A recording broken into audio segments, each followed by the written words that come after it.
Congress party రాష్ట్ర నాయకులు పటాన్చెరు నియోజకవర్గ నేత శ్రీ నీలం మధు ముదిరాజ్ గారికి జన్మదిన శుభాకాంక్షలు. నాతో పాటుగా వివిధ కుల సంఘాలన్నిటికీ, అది యాదవ కులం కావచ్చు, మున్నూరు కాపు కావచ్చు, పెరిక కావచ్చు, అదేవిధంగా గంగపుత్రులు కావచ్చు, రెడ్డి కార్పొరేషన్ కావచ్చు, ఇంకా ఎస్సీకి సంబంధించిన మాలా మాదిగ కమ్యూనిటీకి సంబంధించిన ఉపకులాలకు సంబంధించిన కార్పొరేషన్లు కావచ్చు, 16 కులాలకు సంబంధించి కార్పొరేషన్లో ఏర్పాటు చేయటం అంటే నిజంగా ఇది శుభ పరిణామం.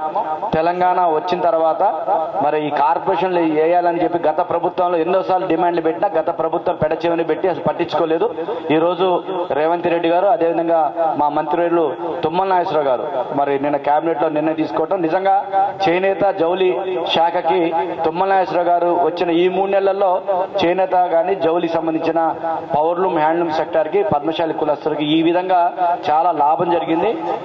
ఎందుకంటే పద్మశాలిలో ఆర్థికంగా దిగువ స్థాయిలో ఉన్న వాళ్ళే మరి 30 లక్షల జనాభా తెలంగాణలో ఉంటే దాదాపుగా 90% జనాభా మరి ఆర్థికంగా వెనకబడి ఉన్నారు, విద్యాపరంగా వెనకబడి ఉన్నారు.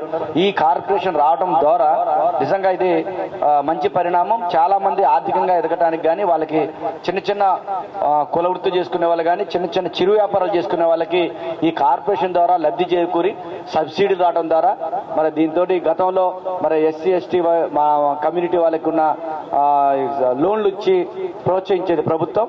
ఈ సందర్భంగా మరి ఇప్పుడు ఈ కొత్త ప్రభుత్వం వచ్చిన తర్వాత, ముఖ్యంగా రేవంత్ రెడ్డి గారు ముఖ్యమంత్రి గారు అయిన తర్వాత అన్ని కులాలకి కార్పొరేషన్ ఏర్పాటు చేసి దాంట్లో మా పద్మశాలి కార్పొరేషన్ ఉండటం చాలా సంతోషం.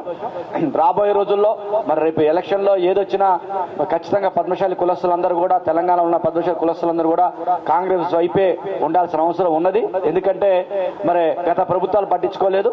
మరి ఈ ప్రభుత్వం మాకు రేపు రాబోయే రోజుల్లో దీనికి మరి ఒక బడ్జెట్ కేటాయించి పద్మశాలి అభివృద్ధికి తోడ్పాటు చేయడానికి ముఖ్యమంత్రి గారు కంకణం కట్టుకుని, అదేవిధంగా మా మంత్రి గారు మొన్న మేము చాలా సార్లు కలవడం జరిగింది. మొన్ననే భట్టి గారికి కూడా మన మంత్రి గారు తుమ్మల నాగేశ్వరరావు కల్పించి మరి చేనేత, అదేవిధంగా పౌర్లంలో 480 కోట్లు ఏదైతే బకాయిలు ఉన్నాయి ప్రభుత్వం నుంచి రావాల్సిన ఈ శాఖలకి మంత్రి గారు మరి అవి కూడా ఇప్పిస్తా అని చెప్పారు. మొన్ననే ఒక 10 కోట్ల వరకు ఎవరైతే పౌర్లు హ్యాండ్లూమ్ వాళ్ళకి మరి పేమెంట్స్ ఉంటే అది కూడా చేపించారు. ఇలా మాకు తుమ్మల నాగేశ్వరరావు వచ్చిన తర్వాత మా చేనేతకి, పౌర్లంకి 2 శాఖలకి బ్రహ్మాండంగా ఉన్నది. అదేవిధంగా ఇప్పుడు పద్మశాలిలు కూడా మంచి పెద్దపీట వేసినందుకు ప్రభుత్వానికి ధన్యవాదాలు తెలియజేస్తున్నాం. రాబోయే రోజుల్లో ఖచ్చితంగా కాంగ్రెస్ పార్టీకి మన పద్మశాలి కులస్తులందరూ కూడా అండగా ఉంటారని భావిస్తున్నాను. ఈ సందర్భంగా ముఖ్యమంత్రి రేవంత్ రెడ్డి గారికి, అదేవిధంగా మా మంత్రులు తుమ్మల నాగేశ్వరరావు గారికి, అదేవిధంగా బీసీ సంక్షేమ శాఖ మంత్రులు పొన్నం ప్రభాకర్ గారికి ప్రత్యేక ధన్యవాదాలు. మరిన్ని వీడియోస్ కోసం ఛానల్ ని సబ్స్క్రైబ్ చేయండి, లేటెస్ట్ అప్డేట్స్ కోసం వాట్సాప్ ఛానల్ ని ఫాలో చేయండి అండ్ లింక్ డిస్క్రిప్షన్ లో ఉంది.